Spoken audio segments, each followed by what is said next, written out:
galera, beleza?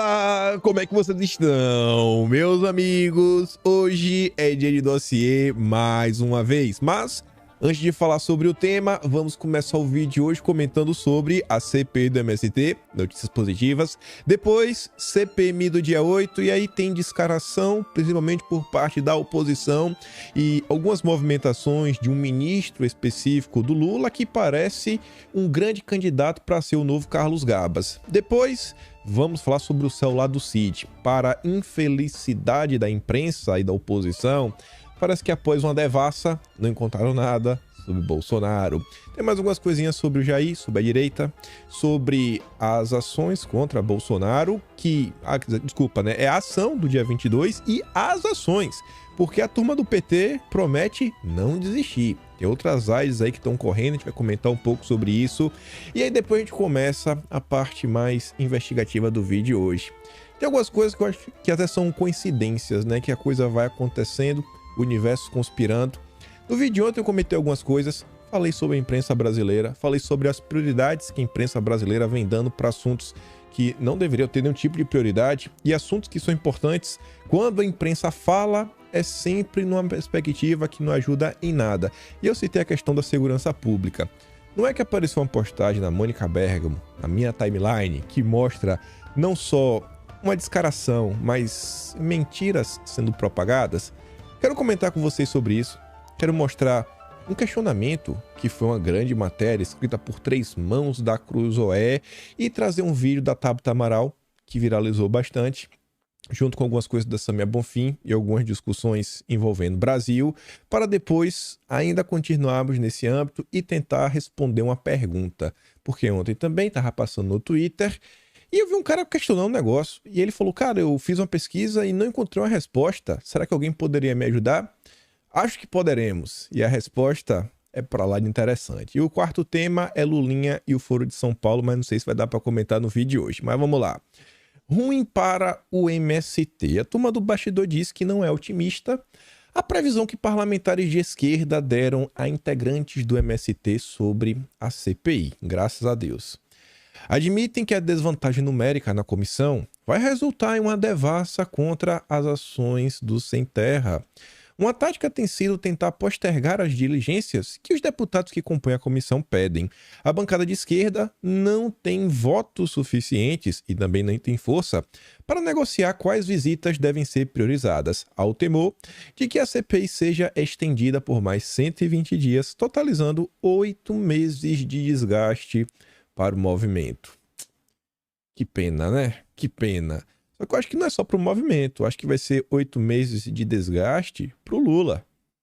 E a matéria continua falando que os deputados e o MST que elegeram o Ricardo Salles como o inimigo número 1, eles afirmam que há diálogo até com o Zucco, que é presidente do colegiado, mas não com o Ricardo Salles, que queria fazer da CPI um palco para alavancar sua candidatura à prefeitura de São Paulo. Em desvantagem, o movimento cobrou do governo uma atuação maior junto ao Lira, que vem sendo apontado aí como o cara que está direcionando, ou pelo menos teria força para direcionar, dar alguns pitacos nas CPIs, não é só do MST. O Arthur Maia, que é o presidente da CPMI do dia 8, é o peixe do Lira, e é a turminha que ajuda. E por fim eles falam que o argumento é que as investigações não devem parar no movimento e podem chegar ao governo federal. Logo, o Lula deveria entrar em campo o quanto antes e ajudar os seus amigos para o problema não escalar. E a matéria fecha falando que, por enquanto, até agora, o Palácio do Planalto não interferiu. Acho que o Lula não está com muita vontade de trabalhar, né? O Lula está a fim de curtir a vida, viajar para outros países, como vai agora no final do mês, quem sabe receber líderes, né? E trabalhar para ganhar o prêmio Nobel. Eu acho que não vai conseguir. Mas vamos continuar. Sobre a CPMI do dia 8, veja só algumas coisas. O jantar do ministro da Defesa com o presidente da CPI do dia 8. Muitos antes da revelação do vídeo do Gonçalves Dias pela CNN, eu cheguei a comentar em vídeo sobre a CPMI, etc, tudo mais. Falei, pessoal, será que se essa CPI sair do papel, será que quem será o Carlos Gabas? Seria o Múcio? Não sei porque algo me dizia, tava meio estranha. E conforme o tempo foi passando, algumas notícias envolvendo a questão dos militares começavam a emergir, sempre com o governo falando, ó, não deixa convocar nenhum militar, não deixa isso, não deixa aquilo outro. E se Lula não quer que uma coisa aconteça, eu acho que essa coisa é boa para o país. Normalmente é assim. Aí o Paulo Capelli nos conta que o Múcio foi jantar com Arthur Maia, ministro da Defesa, foi jantar com o presidente da CPMI do dia 8. Aí diz que o Múcio relatou para o Arthur Maia a preocupação com a imagem do Exército. Isso aí no âmbito das investigações da CPI. Preocupação com o quê? Isso porque já dezenas de requerimentos apresentados por deputados, senadores governistas e bolsonaristas para a convocação de militares. E tem vários. Vários. Tem mais, essa CPMI já tem mais, se eu não me engano, está batendo quase 800 requerimentos no total. Total. Múcio disse a Maia que seria muito ruim e gerar instabilidade no Exército em um momento no qual as tropas vivem finalmente um clima pacífico. Qual seria esse clima pacífico? Um alinhamento ao Lula? Ao projeto do PT? O que é que está acontecendo? É tudo muito engraçado. Eu acho que o Múcio, como eu falei lá atrás, né? Ele também deveria lá dar algum tipo de explicação, até porque, como ficou evidenciado aí, o Gonçalves Dias, general, estava no GSI, mas também tem uma questão que envolve as tropas. Será que eles agiram da forma que deveriam? Sim ou não? Faltou um pouco de empenho? Não faltou? São perguntas que ainda estão em aberto. E aí você soma isso às diretrizes que o governo deu, que a gente já comentou, sendo na própria Globo. Ó, o governo avisou para sua base que o objetivo principal da CPMI é não deixar que nenhum militar seja convocado, seja ele da ativa ou da reserva. Aí guarda tudo isso. Não vá, não chame militares, etc e tudo mais. Essa semana agora, a gente vai ter a votação dos requerimentos. A depender de quantos requerimentos forem votados e aprovados, podemos ter aí um relatório, né? Não é relatório, um projeto de trabalho para as próximas 5 semanas. Se aprovarem 15 requerimentos, que pelo que está sendo discutido aí, vai colocar uma pessoa por dia. Se 15 requerimentos forem aprovados, o cronograma para as próximas 5 semanas já está lotado. Não tem mais espaço para ninguém. Aí, o Gustavo Zucchi, que escreve na conta do Igor Gadelha, fala o seguinte: a lista de 40 pessoas que a CPMI pode convocar na próxima sessão. Aí eu fui dar uma olhada na lista, né? Falei, aí, deixa eu ver se tem algum militar. Porque o governo não quer. O Lula não quer militares. E o Múcio foi jantar com o Arthur Maia para isso não acontecer. Aí você pega lá a lista. Eu encontrei 4 militares. Encontrei 4. Sabe quais? O Cid, o Gonçalves Dias, o Helênio Braga Neto. Mais nenhum. Parece que o jantar do Múcio com Arthur Maia e todo esse empenho do governo vem gerando esforços. Os outros 40 nomes são empresários, membros da Polícia Militar, Polícia Civil, né, sei lá, que fazem parte de alguma autarquia aí, sei lá, instituição de segurança pública. É só que tem. Só. Vamos observar, né? Mas tô achando muito engraçado os rumos que essa CPMI está tomando. Tá do jeitinho que o governo quer. Continuando. Devassa no celular do Cid manteve a Polícia Federal no escuro em relação às conversas com Bolsonaro. Quem escreve é o próprio Lauro Jardim. Deve ter ficado puto da vida, né?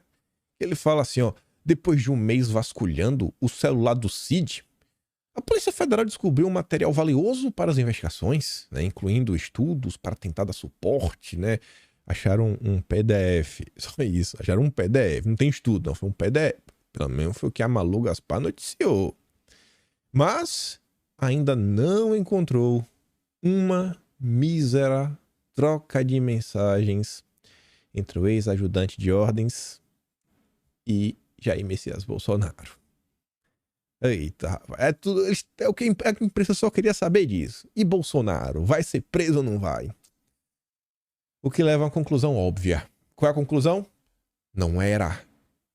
pelo aparelho apreendido que ambos se comunicavam. Insista na tese, né? Rapaz, ele querem a todo custo achar alguma coisa para falar que o Bolsonaro é um grande vilão. Mas vamos nessa, vamos continuar.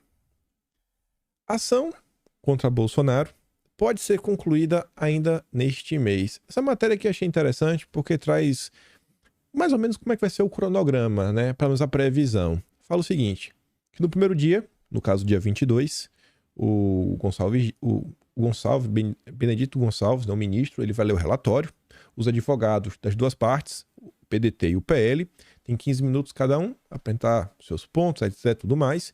E o Ministério Público Eleitoral faz uma manifestação de meia hora. Depois disso, no segundo dia, em 27 de junho, ou seja, serão 5 dias depois, o Gonçalves lê o seu voto e a previsão é que no dia 29 outros ministros votem.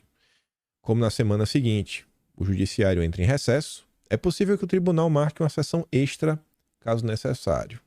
Então, talvez possamos ver os finalmente lá para dia 29, talvez no mês seguinte, ou talvez, não sei, né? Brasil. Mas, aparentemente, não teremos uma resposta final no dia 22. Então, vamos observar esse assunto aí que tenho certeza vai circular nas redes sociais, todo mundo prestando atenção. E eu, pelo menos, venho me preparando para o pior, porque eu não tenho muita esperança de dias melhores, né? Então, melhor, se vir coisa boa, pelo menos será uma boa surpresa. Como eu falei para vocês na introdução, além dessa ação do PDT, tem outras contra Bolsonaro. E o PT foi o principal, né, foi o principal grupo que as apresentou. E a Folha de São Paulo está falando que o PT vai insistir em ações, mesmo com a inelegibilidade de Bolsonaro. Aí você se pergunta, mas ele já está inelegível? O PT vai ganhar o que com isso? As AIGs, propostas pelo PT, por serem mais amplas, incluem outros políticos. Por isso o partido entende que não se esgotam com a inelegibilidade de Bolsonaro. A ação que teria mais chance de avançar se refere às fiscalizações em estradas pela PRF. Caso essa avance, o Silvinei Vasquez deve ser punido. Outra ação envolve o que eles chamam de pacote de bondades, né? No ano das eleições de Bolsonaro. Isso daí poderia mirar a Daniela Marques, que era a presidente da Caixa Econômica na época. E ainda tem o ecossistema de desinformação. Tem quase 100 pessoas, vários deputados. E a expectativa é que essa daí, pelo menos por hora, siga na gaveta do judiciário. Por alcançar diversos deputados, inclusive Eduardo Bolsonaro, a expectativa é de que a corte não queira comprar briga com o Congresso. Não sei muito não, viu? Não sei, não botaria minha mão no fogo, mas tá aí. E você para e pensa, você deve estar se questionando, rapaz, mas o que o PT ganha, né, resolvendo essa questão da PRF, Caixa Econômica, deputados, etc, tudo mais? Quer dizer, esses dois primeiros não têm mandato, né? Não são candidatos a nada. Isso é narrativa. Isso é importante. Que lá na frente eles falam, lá, ó, tá vendo? A direita estava lá, ó, não só se utilizando de fake news, desinformação, abuso de poder econômico, olha o que eles fazem. Então, a esquerda sabe usar isso muito bem. Cada episódio desse será amplamente explorado e aumentado, né? Vocês sabem muito bem como é que essa turma trabalha. Por outro lado, isso aqui não é Brasil, mas eu acho que vem na esteira de algumas coisas que comentamos recentemente, como as eleições na Espanha e a questão do... Foi a eleição também, a eleição no Chile. A questão lá do plebiscito. Não, da nova Constituição, né? Como é que vai ser a formação, etc, tudo mais. Tanto na Espanha, Portugal também. Falando em Portugal? Não, falamos da Espanha, desculpa. Tanto na Espanha quanto no Chile, foi observado um certo cansaço da população perante os partidos de esquerda, e os partidos de direita mesmo cresceram. Tanto partidos sem direita quanto os partidos de direita mesmo estão crescendo em ambos os países. Aqui é uma pesquisa eleitoral dos partidos alemães. Esse de vermelho é o SPD. É aquele lá que tava a Merkel, etc e tudo mais, os sociais-democratas, né? A turminha do amor. Até gostei da corzinha vermelha. São amigos do PT. O grupo que forma hoje o governo, né, a coligação, seria o SPD, o Grüne, que é o Partido Verde, né? Você vê que tem um Partido Verde lá, forte, é uma agenda que vem avançando muito na Europa, aqui na Austrália também. E ali amarelo, que também é governista, são os liberais. Assim como no Brasil, os liberais também estão fechados com a esquerda. Aí aquele de azul e o preto, ambos são partidos de direita, sendo que o azul é centro-direita e o preto é partido de direita mesmo. E você tá vendo ali, ó, a gente tá caminhando pro partido conservador, se é que dá pra falar assim, que é aquele AfD, possivelmente se tornar o segundo maior bloco lá na Alemanha.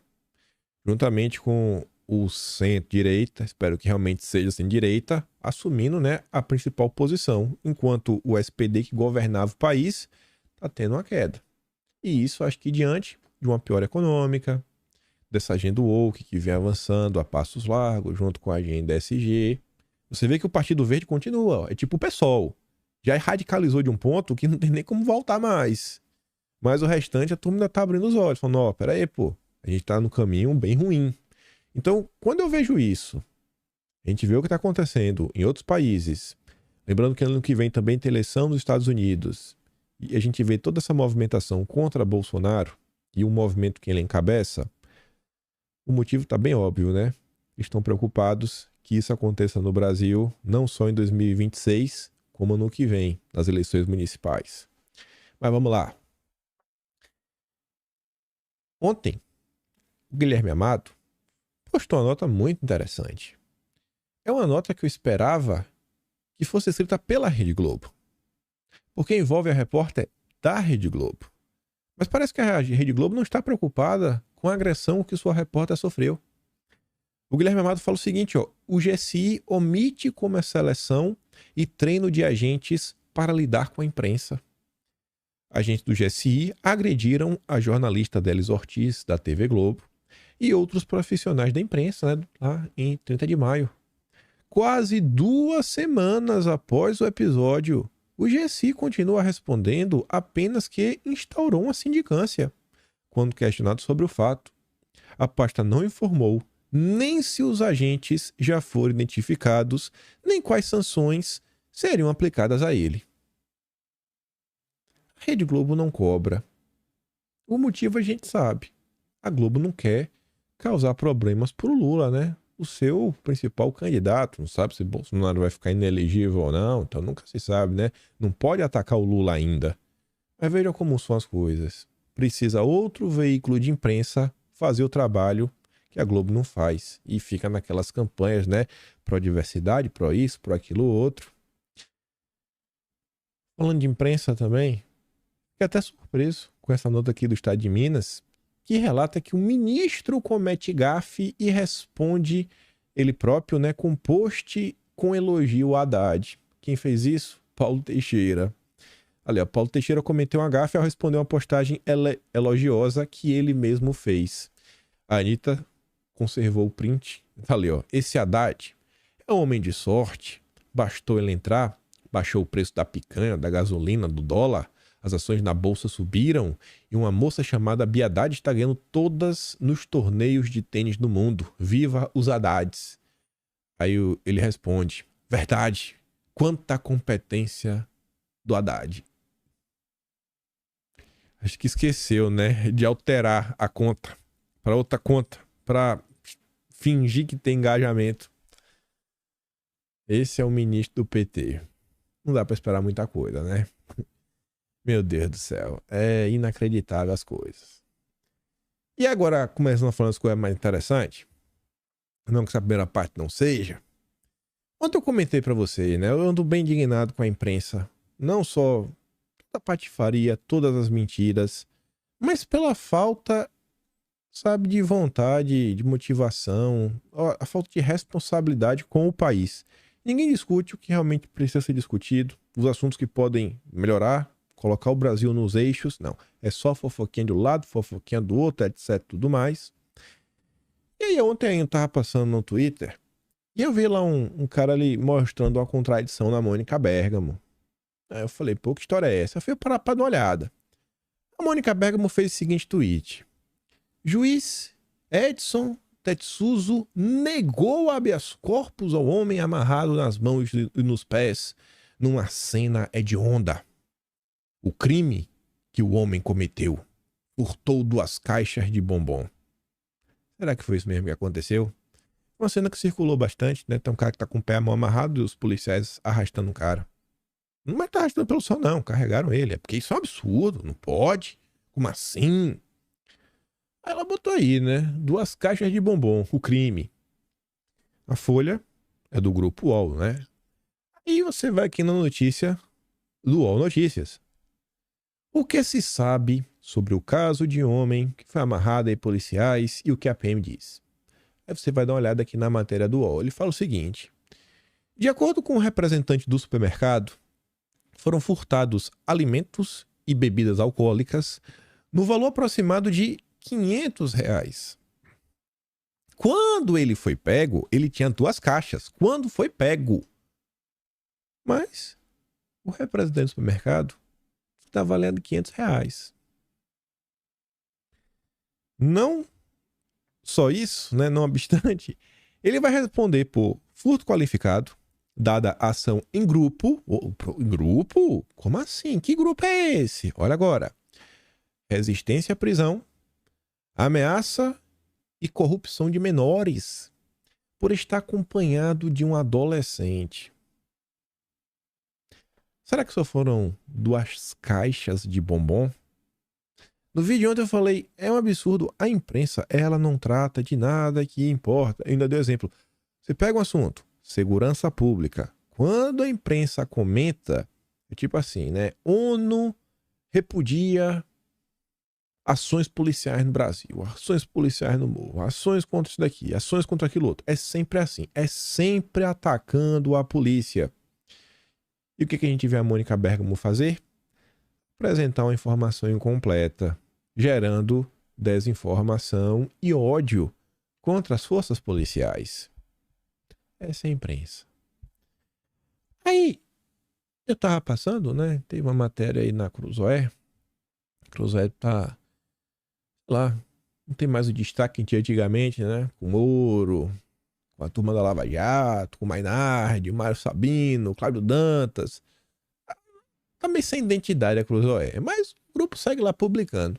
Aí eu tava passando e me deparei com a nota lá, o antagonista comentou sobre o caso também, né? Repercutiu essa nota da Cruzoé, lá, uma das principais matérias, tanto que 3 pessoas escreveram.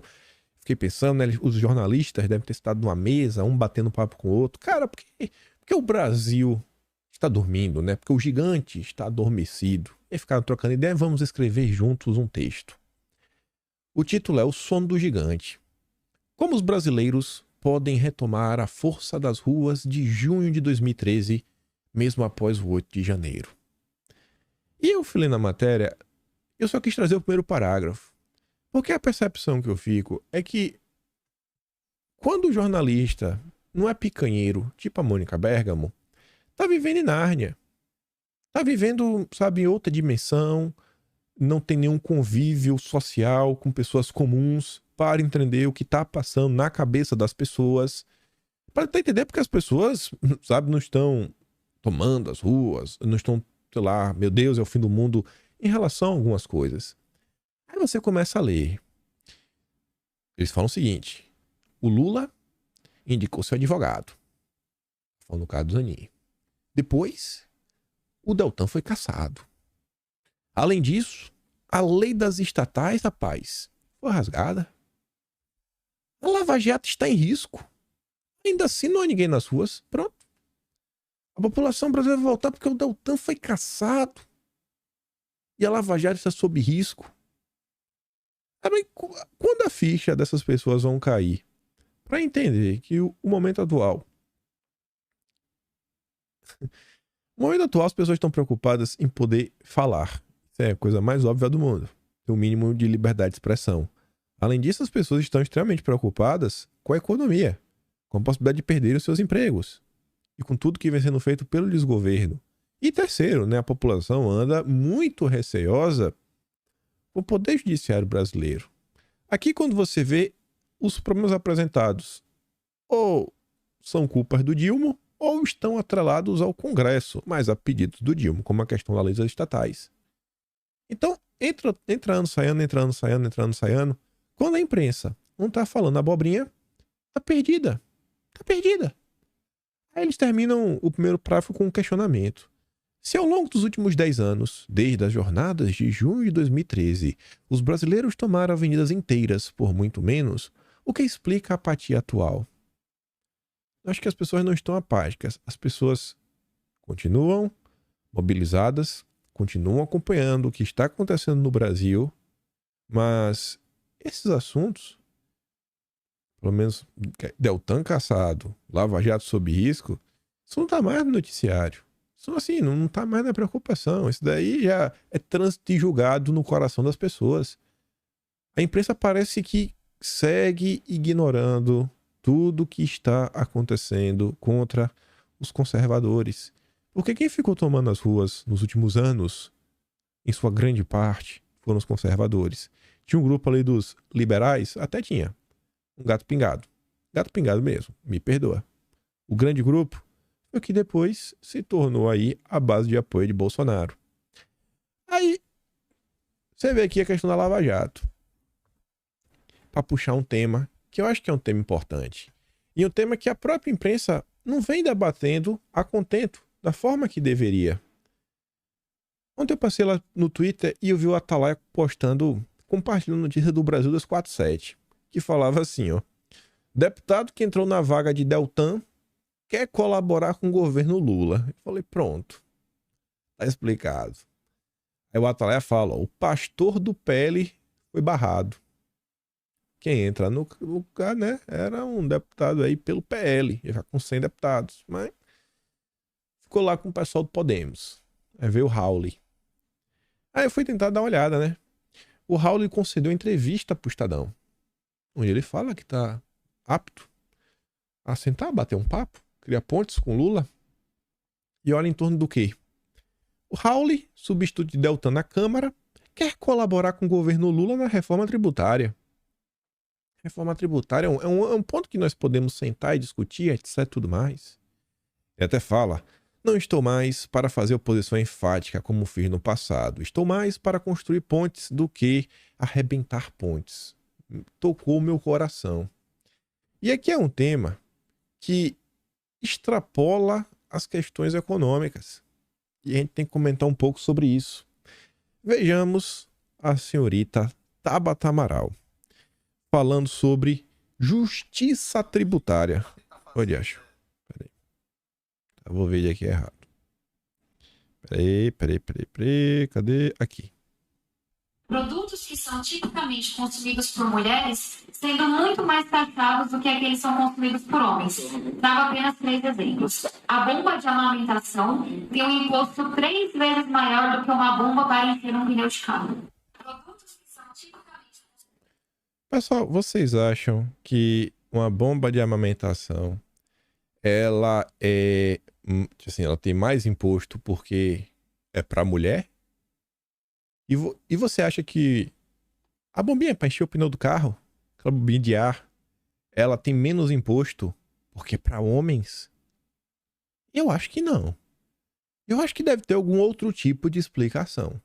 É o que eu acho. Mas a Tabata tá falando sobre isso.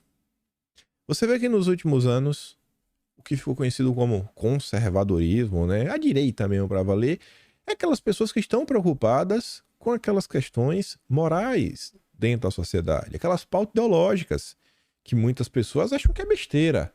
E a maior parte das pessoas que dizem que é besteira, são os principais incentivadores das pautas que a direita não quer, como a Rede Globo, como o próprio Congresso. Não, esse assunto é besteira, não tem por que falar sobre isso. É porque eles querem seguir avançando com a agenda deles, sem ninguém fazer nenhum tipo de contraponto.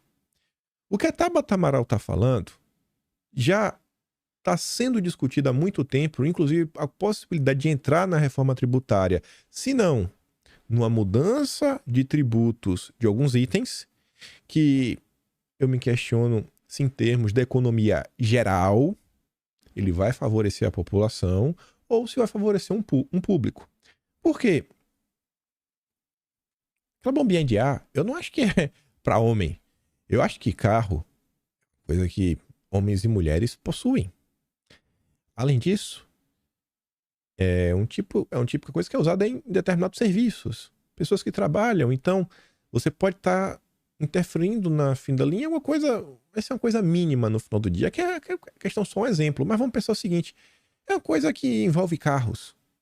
Algumas pessoas também que usam isso daí, sei lá, para encher bola de assoprar. Você pode estar impactando em serviços. Você pode estar aumentando o custo de alguns serviços. E aqui foi só em relação ao exemplo que ela deu. Será que isso é uma discussão que está acontecendo apenas no âmbito econômico? Aí vejam só. Vocês sabem que a Tabata Amaral não dá ponto sem nó. Essa notícia aqui está no Atlas do mês de março. No capítulo sobre ESG, no subtema Justiceiros Sociais. Esse blog, Um Só Planeta, é da Globo. Grupo Globo. Mulheres emitem menos gases de efeito estufa do que os homens. Aponta economista. E é exatamente a tese da Tabata Amaral.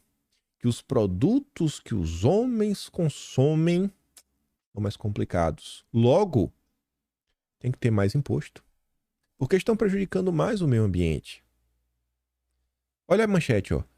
A diferença é explicada pela propensão dos homens a consumir mais bens e serviços emissores como combustível. Os homens consomem... É mesmo. Deve ser porque você tem mais homens motoristas que mulheres. Né? A mulher vai trabalhar outra coisa.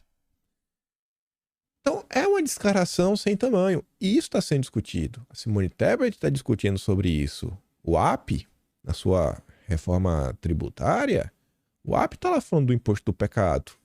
A Marina Silva, desde janeiro, está garantindo que a regulamentação do mercado de carbono virá através da reforma tributária. O Klaus Schwab, ele veio ao Brasil para participar de um evento lá da Frente Parlamentar do Empreendedorismo. Acho que esse é o nome. Não dúvida agora qual é o nome dessa frente. Mas enfim, né? É sempre um nome bonitinho para fingir, para frentex que vão fazer, que vão acontecer, mas é só maldade. Qual é uma das prioridades dessa frente que trouxe o Schwab lá para o evento? Não, da competitividade. Pronto. Era a Frente Parlamentar da Competitividade. É sempre uma coisa bonita. Regular o mercado de carbono. Regular o mercado de carbono. Regular o mercado de carbono. É sempre essa mesma história. Aí, olha a questão da Tabata Amaral. Olha essa notícia. Notícia não, isso aqui é um vídeo.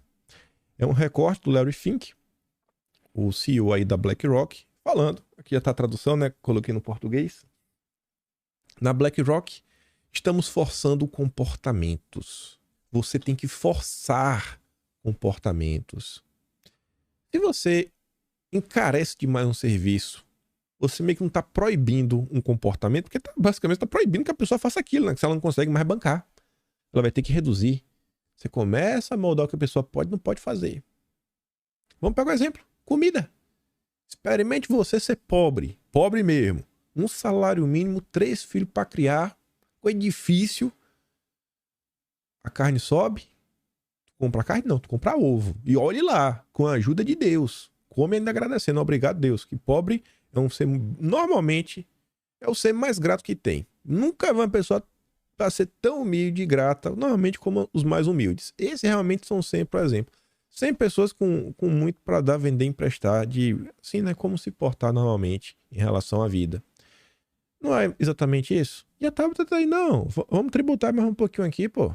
Vamos tributar esses produtos, né? Vamos fazer aqui uma justiça tributária. O Elon Musk até comenta assim, ó, preocupante. É um assunto preocupante e tá aí. Uma vez que essa reforma tributária que está sendo proposta pelo Lula e seus aliados for aprovada, gente, nunca mais muda. Nunca mais. Quantos anos vocês não escutam uma história de reforma tributária e nunca saiu do papel? Se dessa vez sair com regulação do mercado de carbono, não tem mais volta. Aí você vê essa notícia. Influência de Lira em regulação de apostas preocupa fazenda e empresas.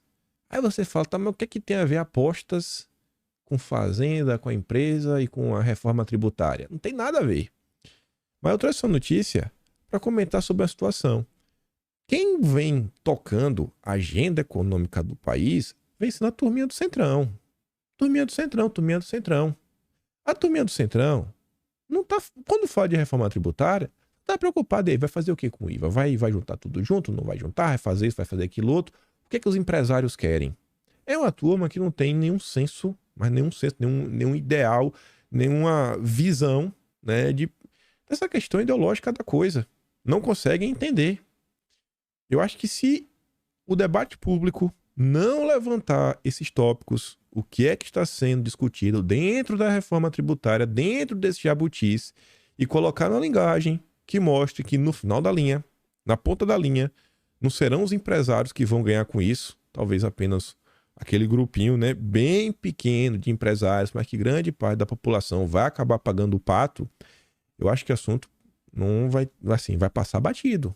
Vai passar batido. Então, eu acho que é um tema que ele tem que ser introduzido no debate público. E a nota fala que a Fazenda estava preparando a medida provisória para avançar aí com a questão da regulamentação das apostas. E aí recebeu a notícia que não, tem que ser um projeto de lei. A pedido do Lira. Tem que mandar para o Congresso para a gente discutir e ver como a gente vai fazer. Não é caminho em pé não, irmão. Se controla aí. Aí fala, né, que entre as empresas corre o boato de que a competência para regular as apostas poderá ser transferida da Fazenda para o Ministério dos Esportes, considerado uma pasta frágil e mais suscetível à influência do Centrão. Então, o senhor Arthur Lira, o seu Ciro Nogueira, que adoram arrotar, né, sei lá, com aquele bafo de vinho caro, nesses almoços e jantares com empresários que eles fazem, acontece, dão pirueta, mandam e desmandam no país. Eu quero ver o que eles vão fazer com essa reforma tributária. Quero ver se vão colocar na conta do povo. O senhor Lira e o senhor Ciro Nogueira. Dois caciques do PP. Adoram arrotar que mandam na economia do país. Vamos ver agora, né? Vamos ver agora. Mas voltando. Ainda sobre Elon Musk, né? Depois ele compartilhou aquilo ali falando que complicado, preocupante, né? Esse comportamento da BlackRock. Ele também comentou um vídeo no rapaz que ele falava sobre as duras verdades, né? O lado sombrio das regras.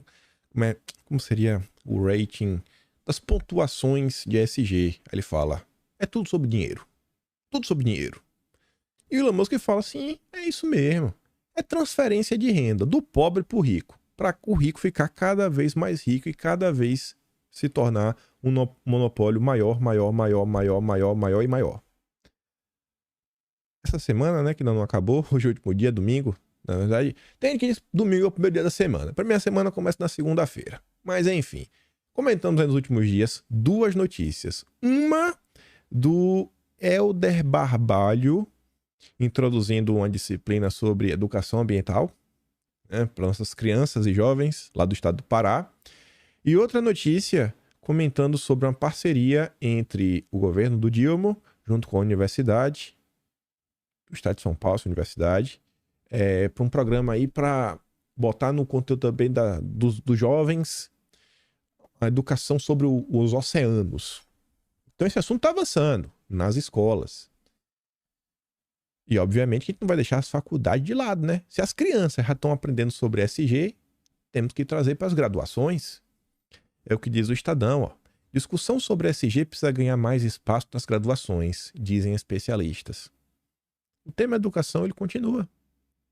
A doutrinação que se falava tanto, os marxistas, os comunistas, meu Deus, eles estão aí? Estão. Mas além deles, agora ainda tem essas questões.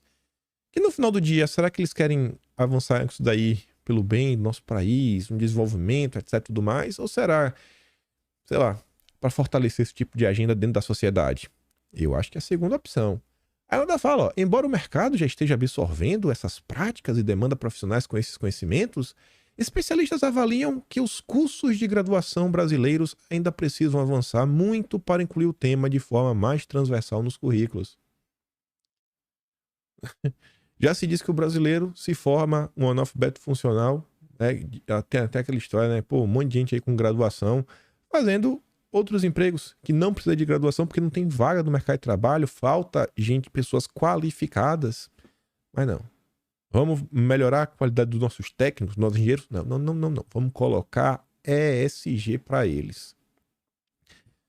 Os cursos de graduação de todas as áreas precisam rever as emendas das disciplinas como um todo para que os alunos tenham a formação necessária em ESG. Afirma Juliana Spinelli, doutora em administração e professora de educação executiva da FGV. FGV é um instituto liberal. É o que eu digo, vocês não são liberais na economia, vocês são conservadores na economia. O liberal na economia é o Haddad, é o Armínio Fraga, é o Pércio Arida, é o Lara Rezende, todos eles são liberais. Defender que o Estado sai do cangote do cidadão comum, isso é senso comum. Desde que o mundo é mundo, ninguém queria dar dinheiro pro Estado. Pelo amor de Deus. Aí, gente, outra coisa que envolve questões comportamentais. A mesma linha da Tabata Amaral, agora é a Sâmia Bonfim. O uso dos termos pai e mãe no sistema interno do RG é arcaica, pois não contempla todas as configurações familiares. Nosso mandato oficiou o governo de São Paulo e a Receita Federal pela substituição por filiação, garantindo o registro correto das crianças e o acesso a direitos. Aí você abre lá o perfil da Sâmia Bonfim, a biografia dela, né? Tá lá no About. Mãe do Hugo. É a primeira coisa que tem. Como ela se define? Mãe do Hugo. Pronto. Não deixou nem o menino escolher. Não é nem o Du com U, né? Vamos botar o, sei lá, é Delo, Elo. Não. Hugo. Ela tá demais, viu? Tá demais. Faço o que eu digo, não faço o que eu faço. Será que isso é aleatório? Aí depois não entendem. Quais são as preocupações da sociedade, né? A turma da Cruzeiro tá achando, a Lava Jato vai acabar. Ô, irmão, acorda pra vida. Olha o que tá acontecendo no país. Olha o que tá acontecendo. Aqui é mais uma imagem, né? Como é o perfil da Sam mesmo ali, ó. Mãe do Hugo, aquela foto de capa, né? Coragem. Muita coragem. Aí, olha essa aqui também. A Sam Bonfim falou, né? Essa questão. Aí, quem compartilhou foi o DCO, que é o jornal do PCO, Partido da Causa Operária. Eu achei até bonitinha essa carteira de identidade que eles fizeram. Eles pegaram bolos, aí botaram assim, ó, filiação. Valfrido Varde Advogados, José Luiz da Atena e Fundação Ford. Data de nascimento, naturalidade, fator RH e botou assim, órgão expeditor da CIA. Falando aí que, sei lá, o Boulos, ele teria um alinhamento muito grande com o Partido Democrata, né, e forças internacionais atuando contra o país. O que eu fico de cara é que a turma do PCO faz isso daqui no final do dia de uma forma que gera desinformação. Eles tentam fingir e vender a ideia que não, olha só, somos a esquerda raiz, somos contra a pauta identitária, somos contra as forças internacionais. Mas toda vez que o Rui Costa Pimenta aparece para conversar com alguém para ir num podcast, ele fica caladinho sobre tudo que o Lula e sua turma tá fazendo. No máximo, ele culpa a pessoa, fala, mas o Lula nunca sabia de nada. Pô, a Marina Silva tá fazendo isso. Ah, mas o Lula não sabia de nada. Ah, mas o Lula não pode fazer. Ah, mas o Lula está enfraquecido, então a margem de manobra é menor. Beleza. Bacana. Aí ontem a imprensa também soltou essa. Maioria dos homens europeus prefere fazer xixi sentado, de acordo com o estudo. E o estudo ainda fala, no final do dia, né, que por mais causa estranheza, é comprovadamente mais benéfica para a saúde fazer xixi sentado. Assim, nenhum problema. Mas vocês acham que essa matéria tá preocupada com a saúde das pessoas? Tá preocupada, sei lá, se o cara é porco e não passa um papelzinho depois, dá aquela respingada? Ou será que uma nota que é mais uma nota, no meio de tantas, que tentam trabalhar aqui, ó, na cachola das pessoas para promover algum tipo de mudança comportamental? Os assuntos que estão sendo debatidos, que estão em voga, que assim, que mexe com a população, acho que gira em torno disso daqui, no que diz respeito à pauta ideológica. Gira em torno disso daqui. Essa discussão de combate à corrupção, nenhuma pessoa em sã consciência que entende o que se passa no Brasil, vem acompanhando a política, Tá preocupada? Não porque isso não seja um tema importante. Mas porque, gente, eu acho que você deve olhar e falar... Eu acho que a maioria de vocês, quando vê alguma notícia, fala, é o PT, né? É o PT voltou, né? O PT voltou, a gente não falou que isso ia acontecer. Isso aí como é aquela profecia autorrealizável. Falando, tá acontecendo, né, Cruzoé? A gente tava alertando sobre isso. Então, não vou ficar, como eu estou surpreso. Vocês resolveram fazer o L, votar nulo, fazer campanha, né, que seja de forma indireta para o Lula. Agora não adianta brincar de vítima, de escandalizado. Mas vamos continuar. Ainda nesse âmbito e de temas que eu acho que deveriam ganhar mais destaque dentro da nossa sociedade, que podem impactar no bolso de cada um de nós. Ontem eu estava passando no Twitter e aí eu me deparei com essa postagem do Amazônia Azul. Uma pergunta. E aparentemente uma pergunta sincera e honesta. O Amazônia fala assim, ó. Quanto de demarcação de terra indígena tem a Guiana Francesa? Pergunta sincera de quem pesquisou e não achou. Eu falei, rapaz, uma pergunta óbvia, mas que até então ninguém se fez, né? Acho que só a Amazônia Azul se fez, mas ninguém trouxe resposta. Tá todo mundo questionando, pô, a Guiana pode explorar petróleo, crescer, ficar rica, e o estado do Amapá tá lá preso, não é para lugar nenhum. Isso não é muito estranho? Aí ele coloca a notícia ali que líderes indígenas da Guiana Francesa acusam Paris de destruir a Amazônia. Aí eu falei, rapaz, eu vou atrás. Vou tentar. E deu trabalho, viu? Nossa, que eu perdi tempo hoje. O vídeo até saiu atrasado, que eu fiquei, viu? Eu falei, mas eu vou achar. Eu vou achar nem que seja alguma coisa para tentar entender se realmente é um complô contra o Brasil. E aí, pesquisa vai, pesquisa vem, pesquisa vai, pesquisa vem. Eu achei um artigo científico do ano de 2013. É esse aqui, ó. Institucionalização dos movimentos ambientais. O caso das áreas protegidas na Amazônia. É um artigo da Sandra Nicole e Maya Leroy. A Agro de Paris Tech e o nome deve ser lá o que deve ser, sei lá, Centro Montpellier de Gerenciamento e Pesquisa, não sei o que é recherche em francês, né? Talvez seja tipo research. Mas enfim, tá lá os dados, né? Francês, tudo francês, né? Guiana Francesa, mas tudo escrito em inglês. Aí eu fui dar um bizu. Não é que esse artigo aqui trazia algumas informações bem relevantes sobre o estado do Amapá e sobre a Guiana? Antes de mostrar para vocês o mapa, olha essa pequena tabelinha. Tem um negócio aqui chamado de IUCN. IUCN é União Internacional para a Conservação da Natureza, né? É um indicador que vai de 1 a 6. De 1 até 4, só para você saber isso daí, é a área que não dá pra fazer nada. Preservação máxima. Pode tocar. É como é no Brasil. Não vai fazer nada, nada. Tudo tá proibido.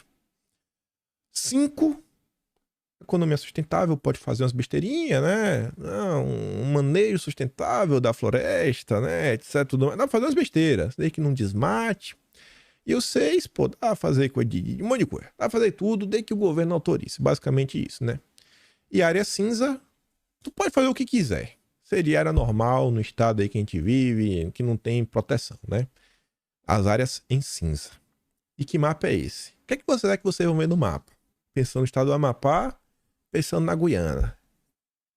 A Guiana Francesa é basicamente do tamanho do estado do Amapá. Será que a mesma quantidade de terras demarcadas no Brasil vai ter na Guiana? A Guiana vai ter mais, vai ter menos? A resposta acho que é bem óbvia, né? Senão não ia trazer em vídeo. Mas tá aqui, ó. Essa linha começa aqui azul e depois fica vermelha. É a fronteira fluvial, a linha azul. E a linha vermelha é a fronteira de terra, né? Terrestre. Então aqui é a fronteira. Aqui é a Guiana, aqui é o estado do Amapá. Você vê, ó. As terras proibidas mesmo, não pode fazer nada. Ela vai dos tons de verde. O que for verde não pode fazer nada. O que não for verde pode fazer alguma coisa. Ou que seja com o apoio do governo, né? Coisas mínimas, mas tá ali. A Guiana, ali no meio da floresta, umas áreas verdes. Ali na costa, no mar, tem só ali aquele número 11 que é verdinho, que já é número 4. A 5 já pode trabalhar, já pode fazer um monte de coisa em cima. Só. O resto tudo ali meio cinza, branco, aí toca o pau, bicho. Normal. Normal. Já o Brasil, olha o tamanho do verde. Olha o tamanho da área branca. Azul depende do governo liberar. É bem no limite, e não pode fazer muita coisa. Ainda que libere, não pode fazer muita coisa, né? Não pode ter um tipo de derrubada e coisa que causa impacto aí, coisa de madeira, né? Timber. Estranho, não? O Brasil tem um monte de terra. A Guiana, não.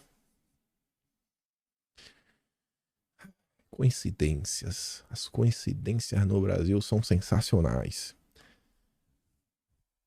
Esse estudo aqui, ele tem umas tabelas também, que faz a comparação territorial. Só que uma tabela que estava com os dados dos anos do final da década de 90 e os mais atuais eram de 2006, aí eu não quis trazer. Mas um dado que eles comparavam mostrava que aquela comparação específica, o Brasil só tinha 10 vezes mais área barrada do que a Guiana. Mas vamos continuar. Lá na página 13, tem um texto que eu achei interessante, né? Tá ali, tá aqui em inglês, só para mostrar para vocês a tradução. Na década de 60, os planos de desenvolvimento econômico do Brasil, baseados na colonização massiva da floresta, né? Você viu que o brasileiro tentou na década de 60, viu lá Transamazônico, um monte de coisa, alarmaram os membros da principal associação ambientalista brasileira. Já tinha a ONG desde a década de 60. A Federação de Conservação da Natureza, a FBCN. Uma década depois, no contexto da Conferência de Estocolmo, a pressão internacional persuadiu o governo ditatorial brasileiro a criar instituições ambientais dedicadas. Viu? Uma pressão internacional para criar FUNAI, para criar isso, para criar aquilo outro, etc. Tudo mais. Sempre tem uma pressão internacional contra o Brasil, para a gente não poder explorar nossas regiões. Mas tudo bem. Os primeiros planos brasileiros para áreas protegidas surgiram da aliança entre servidores públicos que trabalhavam nessas novas instituições e atuavam dentro do governo ditatorial, você vê como é que trata o governo militar, e cientistas mobilizados pelos zongueiros. Os zongueiros, desde a década de 70, os zongueiros já estão falando qual pode, qual não pode. É duro, viu? Aí o Amazônia Azul trouxe outro gráfico bem interessante. Terras indígenas já não são território brasileiro. Vou mostrar com um fato. O projeto da Ferrovia de Integração do Centro-Oeste, a FICO. O projeto teve que fazer um desvio enorme, tá ali na figura abaixo, para não passar pela terra indígena, tornando-se inviável o trecho. Nem se fosse um país aconteceria isso. Que indenizem os índios, mas é inconcebível o Brasil não ter soberania para projetos de infraestrutura em parques nacionais em terras indígenas. E tá ali, ó. Vem andando, vem, cortando o país, cortando o país, cortando o país, cortando o país. Chegou aqui, rapaz, não pode passar direto. Não pode passar aqui, aí tem que fazer esse V aqui. Esse V aumenta em 1.600, na verdade, a extensão desse V é 1.638 quilômetros. Não podia ser uma linha reta? Não, não pode não. Pode, que não pode passar na oca. Tem uma oca no meio do percurso. Ih, rapaz, vai tirar o sono do índio, a sonequinha da tarde.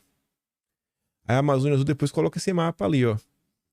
Essas linhas pretas aqui à direita, aqui na Europa, né? São linhas férreas. Essas linhas vermelhas são linhas férreas nos Estados Unidos. E no Brasil, como é a nossa malha ferroviária? Isso aqui, ó. Só esses cabelinhos de sapo. Só. Sapo não tem cabelo, né? Tá bom. Mas tem mais. Tava passando no Twitter. Olha quem apareceu. Walter Salles supera Jorge Lucas e se torna o cineasta mais rico do mundo. Acho que foi domingo passado que a gente fez aquele dossiê da década de 50 do patriarca dos Moreira Salles. Né? Um caso muito interessante. Tá ali. Vocês acham que o Walter Salles, né? Ele se tornou o cineasta mais rico do mundo fazendo filme? Ou porque é herdeiro? A própria nota do Globo saiu na Globo, fala, né, que a família dele basicamente tem um monopólio do nióbio no mundo inteiro, né, lá em Araxá. Mas que coincidência, gente. Que coincidência. E o Renato fala assim, ó, o cineasta, que é acionista do Itaú, e do monopólio que explora o nióbio no Brasil. Aí, respondendo ao Renato, eu cliquei nessa postagem, veja, eu gosto de ler os comentários, e nas respostas as pessoas trazem muita informação. Uma delas foi esse perfil aqui, ó, Eu Amo Agro. Os herdeiros sem talento colocam em ONGs sem futuro. Aí a Eu Amo Agro, ela compartilha um tweet do Rafael Fontana, que ele fala assim, ó, Marcos Nist, do Conselho do Greenpeace, é casado com Ana Lúcia Vilela, uma das donas do Itaú e fundadora do Instituto Alana, que financia todas essas organizações. Eu falei, não, peraí, pô. Peraí. Aí fui dar um Google. Achei arquivado, que a página não está mais no ar. Não essa versão, mas achei. Greenpeace. Essa imagem aqui é de 12 de fevereiro de 2020. Mas tá ali, tá com link para poder checar. Foi o próprio Google que me sugeriu. Olha quem aparece ali, ó. Marcos Nist, vice-presidente do conselho diretor do Greenpeace. Ele também, na época que foi batido esse print, né? CEO do Instituto Alana, ligado a Itaú. Os Moreira Salles eram do lado do Unibanco. Hoje é Itaú Unibanco, né? Mas você vê, rapaz, que, como minha mãe diz, Lé só junta com Cré. O rio só corre pro mar. Aí, falando de Greenpeace, olha essa notícia. Alemanha e França garantem a Alckmin empenho para ouvir demandas sobre compras. O Alckmin é quem está discutindo essa questão do acordo do Mercosul com a União Europeia. O Alckmin, do PSDB do Fernando Henrique Cardoso, que falava que as ONGs iriam nos ajudar nesse neogovernismo, como ele chamava, né? Instituições neogovernamentais. Aí você vai ler a notícia para ver com quem Alckmin se encontrou. Dentre todas as pessoas que ele se encontrou, ele também esteve com a ministra de Relações Exteriores da Alemanha, Annalena Baerbock, acompanhada da secretária de Estado Jennifer Morgan, ex-diretora do Greenpeace. O mundo e suas coincidências. O Greenpeace é um negócio que você vê, rapaz, só tem gente bacana. Só tem gente bacana. Aí nesse meio tempo, Soros está lá no Twitter gritando também, falando que muita coisa está acontecendo rápido demais no mundo. Essa policrise, né, crise múltipla, causada principalmente pelo aumento da inteligência artificial, pelas mudanças climáticas e pela invasão lá na Ucrânia. Está colocando em risco as democracias em todo o mundo. Eu falei, rapaz, peraí. O que o Soros chama de democracia, eu acho que é tudo menos democracia. Eu ficava me questionando, será que essa inteligência artificial é do bem ou do mal? O Soros reclamando, eu tô começando a gostar. Tô começando agora a torcer pro ChatGPT. O ChatGPT acho que essa não é boa não, acho que as boas mesmo são as que não são das Big Tech. Mas vocês entenderam, né? Pro Soros, tá começando a ficar preocupado com a inteligência artificial, acho que a solução das pessoas acho que vai ser tipo a internet. Eles acharam que iriam nos controlar, o povo tomou conta e agora eles querem regulamentar as redes. Onde acho? Aí depois vem a Open Society, né, do Soros no Brasil, fala o seguinte, ó. A Open Society aprovou investimentos para o desenvolvimento de negócios sustentáveis, investir em iniciativas que criem efetivamente empregos verdes essencial para o equilíbrio ambiental e econômico da Amazônia. Quem diz é o Malloy Brown, o presidente. Então, a turma não desiste. Querem o Brasil para eles o tempo inteiro. Aí, comportamentos, né, e narrativas. Ataque de abelha. Segundo a Globo, mudanças climáticas e o desmatamento fizeram os casos dispararem. Você foi picado pela abelha. Mudança climática, irmão. E não questione. E para encerrar, a União Europeia começa a vetar produtos agrícolas de áreas desmatadas em 2025.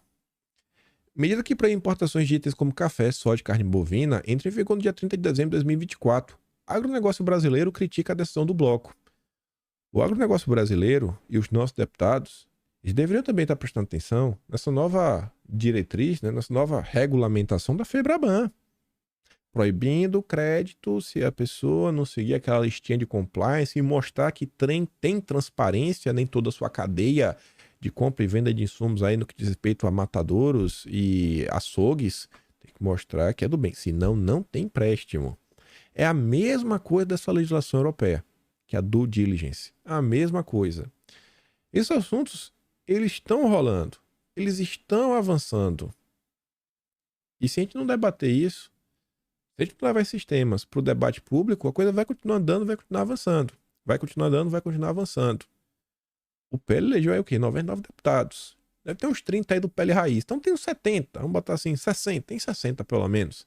Então é mais à direita. Nossos deputados também têm que começar a se movimentar.